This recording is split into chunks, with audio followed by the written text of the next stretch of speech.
ప్రియమైన మనోరంజని తెలుగు టైమ్స్ ప్రేక్షకులారా, ఈరోజు మన దేశానికి అద్భుతమైన నాయకుడు, ధైర్యానికి ప్రతీక, మనం ఆయన జీవితాన్ని స్మరించుకుందాం. శివాజీ మహారాజ్ 1860లో జన్మించారు.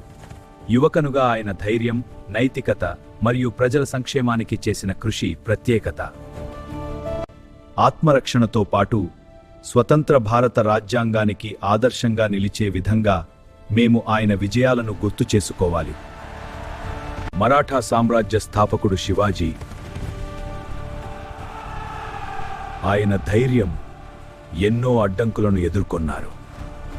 శివాజీ మహారాజ్ కేవలం యోధుడే కాదు, ప్రజల సంక్షేమాన్ని సార్భాగా చూసేందుకు ఈ కృషి మనందరికీ జీవిత పాఠం. ఈ శివాజీ జయంతి సందర్భంగా మనం ఆయన నైతికత, ధైర్యం, ప్రజాసేవను గుర్తు చేసుకుంటూ మన జీవితాల్లో శివాజీ మహారాజ్ మనందరికీ స్ఫూర్తిదాయకమైన నాయకుడు. ఈ రోజు శివాజీ మహారాజ్ జయంతి. ధైర్యం, ప్రజాసేవ, నైతికత, ఆయన ప్రతి కార్యం మనకు స్ఫూర్తి. జయ హో శివాజీ మహారాజ్.